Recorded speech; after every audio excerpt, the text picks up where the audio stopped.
Hey there, friends. Welcome to the inaugural episode of the WCLBMA Podcast. It's a lot of letters in a row. That stands for the West Coast Lumber and Building Material Association. It's the voice of the industry in the great state of California. And here on our first full-length episode, we had a teaser. So if you haven't listened to the 2-minute teaser, well, you're going to figure out what we're doing here. However, we got Mr. Steve Patterson, the president and CEO of Central Valley. They've got 8 locations. Steve, fair to say almost all of those are just north of San Francisco. Is that accurate? That's fair to say, yeah. 8 locations, 4 counties, Sonoma, Napa, Yolo, and Solano. Very good. And you are in the organization. Are you second or third generation? I am generation number 3, 67 years. Not me personally, the business. Exactly. So you took over in 2004 as president and CEO, which I will ask you about. And then also you were past president of the WCLBMA, which I'm going to reference this here in a second with, I believe, my second or third question here. Took over in 2009. If you ever wanted to take over the presidency of an association in our industry in 2009, I'm sure the lessons were certainly abundant during that time period. That was a heck of a time in our industry's history, especially here in the state of California. So no doubt. Yeah, it was a bit of headwinds. I had taken over the presidency just a few short years beforehand.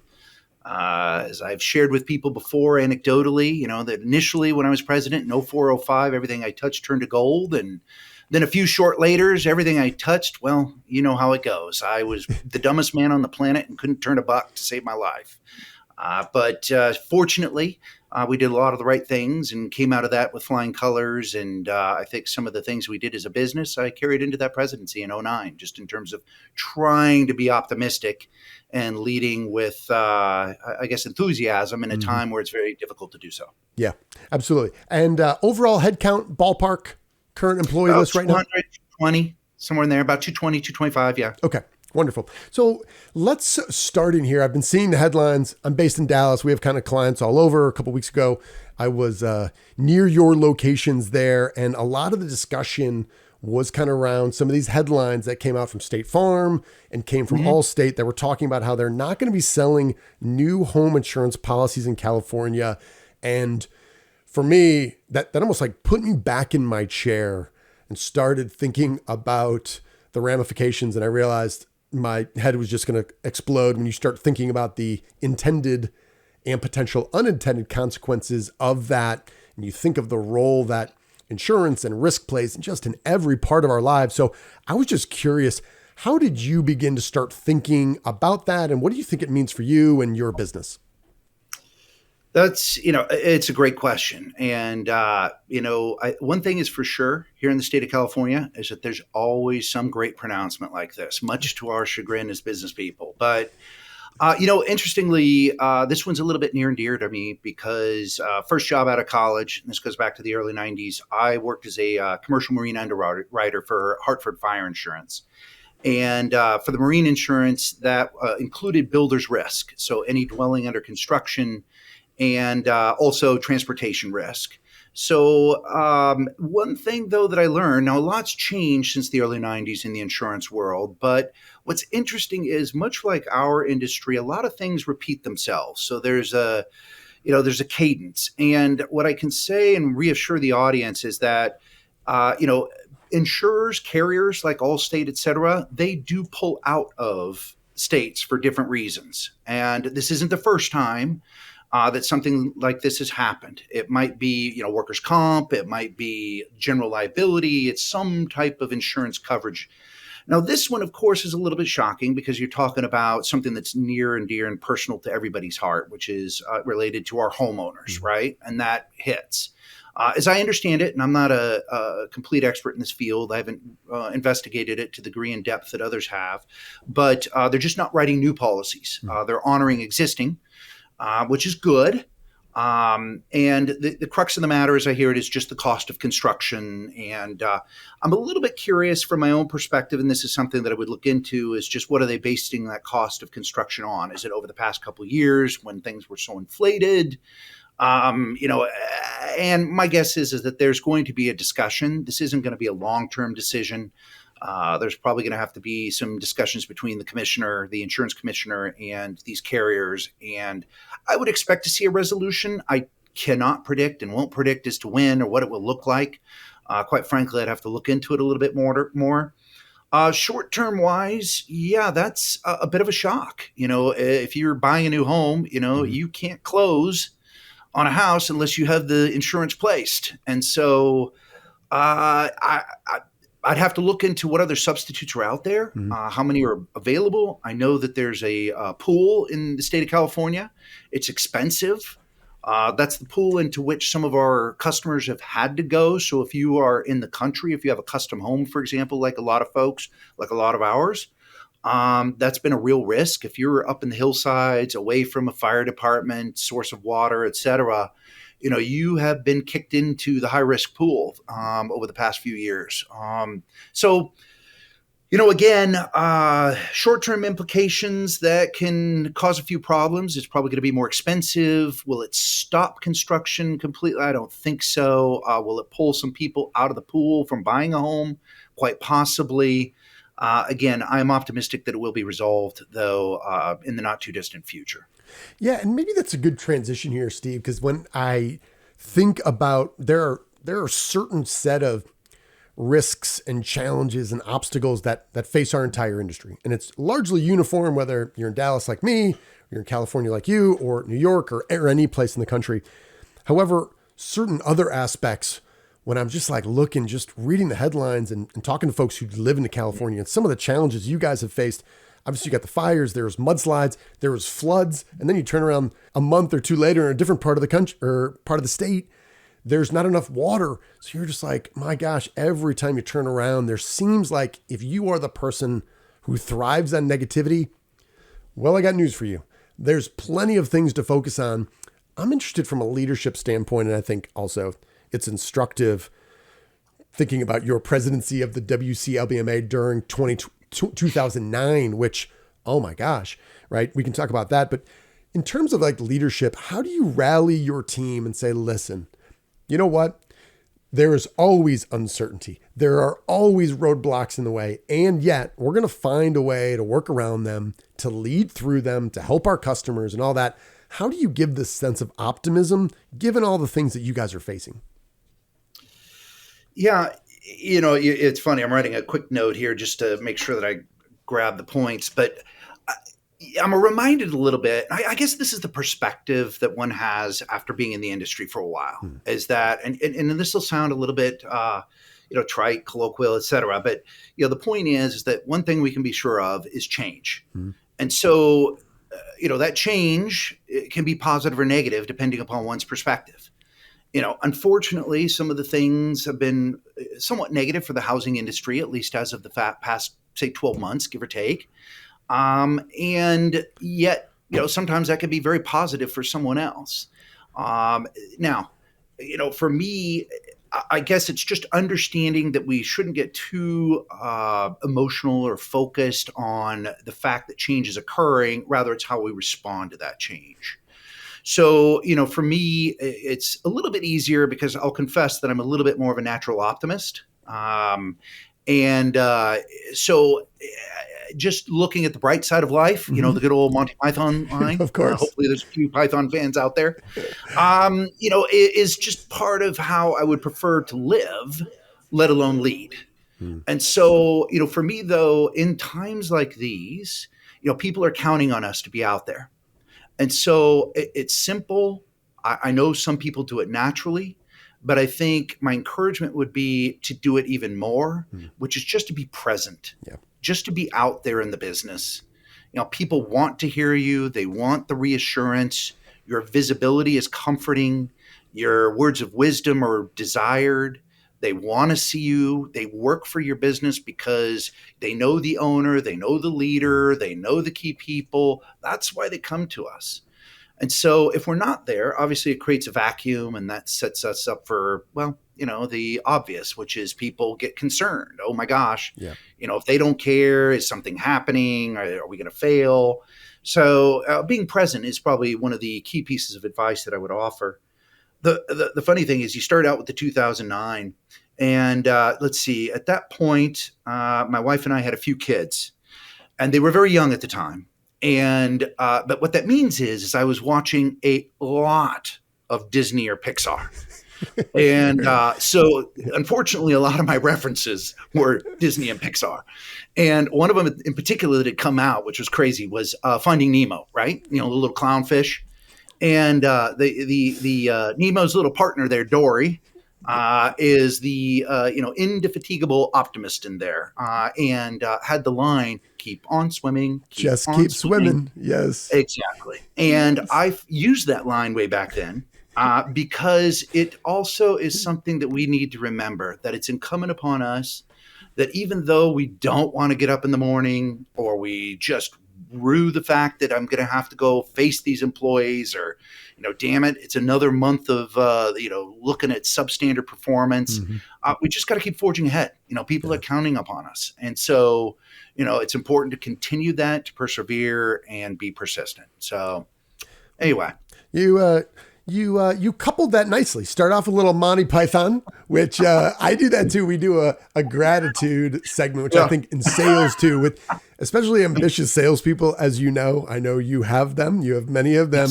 Yes. It's really easy for ambitious salespeople to look at the negativity and all the things, the deal that didn't happen. And when we land a deal, it's like, no, of course I should have, but the one I didn't get, let me tell you about that. And I will play that clip from Monty Python, and so many folks in our industry, well, the young folks haven't seen it. So I'm like, all right, here's a little education that's really important. Here's who Monty Python is and all that. So dovetailing Monty Python with Finding Nemo. I love it. That's right up my alley. And I often think about like Tom Peters and his MBWA, management by walking around. It's kind of a classic idea, but just that, to your point, being present, because in a vacuum, in a leadership vacuum, some voices, some people are going to fill that. And sometimes they might not be the ideal people to share their perspective on what's happening in the industry or just kind of the day to day. So I love that point. Well taken.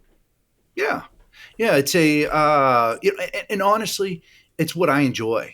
That's part of what, that's the role and the aspect of the CEO part. So what really motivates me is being in front of stakeholders. So customers, employees, third-party people that we deal with.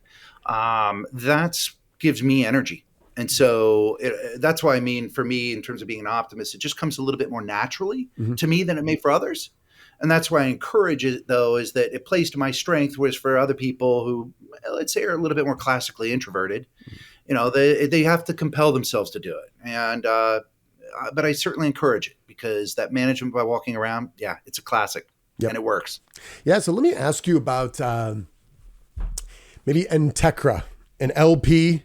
Obviously a big investment several years ago, I believe in 2019, there's a $30 million investment, and that was followed up by another, I'm not sure if I know the exact number, but I think there's another at least 10 million, if not more, that they made in Entekra. And then I've got a short little newsletter post coming out that I'm saying kind of the silence is deafening around this kind of quiet little, not a whole lot of information has come out from Louisiana Pacific just about the fact that by the end of June, they're kind of shutting down that operation, which tells me, in one part, obviously, probably wasn't profitable. I think that's probably reasonable to say. How do you perceive that, and being much closer to the action of some of the offsite construction, being closer to Entekra specifically, but in general, what does that tell you, if anything, about either the short term or medium term, and I would say maybe between 1 to 5 years, about the role that offsite construction is going to play in our industry? Oof, boy, that's a great question, and one that, I'll offer a little bit of conjecture on. For me, offsite construction, the sales pitch oftentimes is that it's, competitive. It's good for repetitive situations, for multifamily. It certainly seems that someday it will have a role. For me, it may be a little bit premature. We've seen here in California multiple iterations of this business model, and I know I'm generalizing. However, I believe that it's going to operate in a tight niche for the foreseeable future. It seems to work well under the right conditions. under the right circumstances, again, with that multifamily sector, which is a huge portion of what we do here in California. However, there is a lot of housing that we do in California that isn't. And that doesn't seem to be a particularly good solution today as we see it. In terms of the opportunity for future investment like that over the next 1 to 5 years, boy, I'm sure somebody will fill that role, fill that niche. There will be another player here. I can't say who that is. Don't know who that is. For me, it's not someone, honestly, that we consider as a direct competitor. We have a lot more competition really with other building material distributors. And so we look at them more with interest. We're kind of curious about what they're doing, maybe seeing, hey, is there something we can learn that we can apply in our own business? But it's not necessarily something that we view as a direct threat today. But again, I don't want to sound naive. There was a white paper that I read, this goes back years and years, and it was a simple premise, and it was about a Chinese manufacturer taking over the housing industry. Heck, it might have been written by a professor out near your area, if I remember correctly. But anyway, and really the lesson that I took away from that was, don't be naive. You always need to be at least looking over your shoulder and being aware of what's out there. Yeah. So while this may be a failure today, I'm not poo-pooing the idea or the notion. I do think that there is a strong possibility that it catches fire at some point in the future. Today, it just seems a little bit premature. And obviously, with the softness in the market, if there was weakness in their business model, yes, it probably made sense for them to shutter and perhaps consider doing it again in the future. Yeah. Now, I think your point about being open-minded about what is true today, we know for a fact we have some results. Somebody tried something, it did not work here. And yet, it's very possible that same maybe profit model or same business model in the future could work under different circumstances.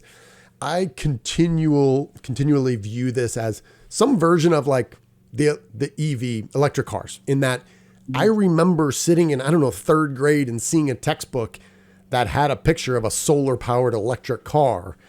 However, I'm dating myself here. That was probably 40 years ago, right? And then a long enough timeline, there's enough things. And now who knows where that might be, but I'm going to put you on the spot though. Let me ask you, we fast forward 10 years. So we're talking in June of 2033. All right.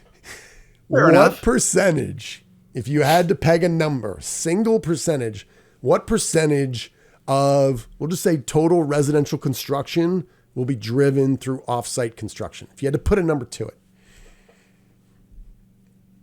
Total offsite construction, state of California, percentage. Yep. I could waffle and do a whole bunch of things. I'm going to peg you to it. On the spot. I am. I'm going to say 15%. 15%. All right, cool. That's all I'm looking for. I'm just making a little note. I'll follow up in a decade. We'll see where we're at. But I appreciate you playing along. I'm particularly lousy in Vegas too, so I wouldn't put numbers on that. Cool. Well, I want to ask you talked about just being open-minded, looking at different ideas, looking at different things. The last time you and I were together was October for the 2022 edition of the annual convention for the WCLBMA. By the way, we had Bill Walton as a speaker, who was just phenomenal. He came the night early, bunch of photos, just extremely personable. He gave a keynote, which was extremely insightful about some of the challenges. By the way, I don't know if you're familiar with this. I guess just last week, maybe 30 for 30 on ESPN came out with a 4-part series about his life. Are you familiar with that? I did not see that, but that would be fascinating based on what we heard. I know. I haven't watched it, but being able to kind of then do kind of a miniature podcast, which it wasn't really a podcast. It was basically one question and a 25-minute monologue. That was phenomenal from him. So I'm excited to watch that. But dude, just having a panel, you were there, Victor Fresca, just a whole bunch of people from different parts of the industry sharing ideas. Part of this goal of this podcast series is to let people know that 2023 edition's happening October 18th to the 20th. It's back in San Diego because people had a fantastic time. We're going to be at the Hard Rock Hotel. At least you and I will be there. But a lot of other really talented people are coming there. one of the challenges I know everyone who's listening or watching is facing is that, Hartmann, Steve, it's just so busy. It's so hard to kind of break away. And you got several hundred employees. You've got 8 locations. You've got 7 kids. You've got 1 grandchild. Who knows? Maybe by then you might have another one. Tough to say. Lots of things that are happening here. How do you think about these events where you break away from working in the business to get away to an event, to hear new ideas? How do you what's your philosophy on making that determination to go, even though you recognize surely there's more than enough stuff locally there to take care of your time during that period? Yeah, boy, a little bit for me, being part of family, I grew up in the industry. I accompanied my parents to these very same events when I was a kid. I always found the people there very welcoming and very nice and willing to help, and saw how they interacted with my parents and really began to understand what I believe is the explanation of salt of the earth, right? And so I start out with that because these events always meant something to me personally. I think there's an emotional connection, an opportunity to see old friends, meet new ones, see folks who I knew their kids were in school and now they're in the business, and just continuing to see life evolve. And so from a personal perspective, being able to see people at a hotel and meet and drink and eat and do all those things and learn is just, it's a great part of who we are. And I'm so glad we have this COVID thing behind us, because while stuff like this is great and it augments what we do, it's really hard to beat in-person events. Now, getting away from the business, for me, Bradley, it's continuing education is part of who I am. And I view opportunities like that as a way to meet that goal, to meet that need. Again, some folks are a little bit reluctant. They're trying to figure out a return on investment. Is it worth my time? And to me, this is about a cumulative body of experience. It's, you don't go to college, take a class, and try to earn back your return on investment on a single class, right? It's a degree, for Pete's sake. And so you have to look at the cumulative body of experience of that education, or in this case, the series of meetings that you attend over the course of many years. At one particular, association event, no, you may not feel that it was the best use of your time. However, do you want to risk the opportunity that you missed the one where you are going to have that takeaway, where you are going to have that epiphany or experience that's really going to make a difference for you, for your business, for your family, whatever the case may be. So for me, I try not to get caught up in the, is it worth it if I spend, if I send 3 people and it's $400, this and the flights are that. And, I think you just have to take it with a grain of salt that this is something that's important. It's offering an educational opportunity. You get to learn about, whether it's the legislative side, there's things that, again, my gosh, last year was fantastic. It was enjoyable. I was super glad that we did it. So anyway, maybe I'll pause there and see if you have a follow up there. I think you're right. And I think there's always some risk, right? Wherever we go, no matter what we do, is it going to live up to our expectations? What are we going to get out of it? But I think for me, and the gift of being able to be part of this and help the organization, talking to people like you as I'm trying to grow my team and be a better leader, you're just putting yourselves around smart people. We've got Craig Webb is coming, who I think a lot of people know has been around the industry for a long time. He's also someone who talks to people all over the country all the time. So being able for him to bring some ideas in, I'm just going to leave this hanging for a little bit now for people who are curious, but just when it comes to leadership and management and courage, the keynote speaker we have this year is someone who is both a decorated military veteran and a 4-time Super Bowl winner. So to be able to sit and listen to somebody, whether it's a Hall of Famer like Bill Walton or this individual, I'll leave this open a little curiosity gap here. Just listening to these people and being inspired because, we've got a small team of 5 right now, in addition to my wife and I, but I'm like, I absolutely need to do a better job of leading and communicating. And if I can put myself around people like you and, the Super Bowl champion and Craig Webb and all these other people who are going to be there in attendance, I'm pretty sure I'm going to increase my odds of doing that, and that's kind of what gets me excited. And this distinction between working in the business, which we always are, and working on it, right? Getting some distance from it. And for some folks like you got to get on a plane and come down. It's a physical distance from it, but sometimes it's that perspective that can have you take a step back and say, okay, actually, we've been struggling with this. With a little bit of distance, I think it's probably the most obvious choices to do this, right? And it can give you that clarity with a little bit of distance away from kind of the day-to-day of it. Yeah, it's interesting. You reminded me of things that I'll tell folks, or I'll advise them, is that, that trap of working in the business and, for all intents and purposes, making excuses, right? We've all got them. We're all busy people. You, me, the folks that are going to be listening to this podcast. And, the reality is, in my mind, it's a bit of a trap where most times, 99 times out of 100, when I actually end up returning from one of those events, I'm saying to myself, I'm really glad that I went. Right. But there's always that little nagging kind of call the bad angel on your shoulder or something. Who's just saying, don't go. You got too much stuff to, this is more important. Yeah. Don't, it's going to take time out of your day. And it's just kind of like, you really got to fight that inertia. You have to fight that in order to make the effort and build yourself, build your company, improve yourself, improve your company, grow, et cetera. And so, to me, we do have a big challenge, and that is the tyranny of the day-to-day. We all fight it, yet it is so important, oftentimes so relieving when we get out of that little rut, and then go and improve ourselves at events like this. So. Yeah, it's well said. Well, I think maybe we'll wrap up here where you mentioned something earlier that you kind of used the word cadence, right? Yep. We know we are in a cyclical industry.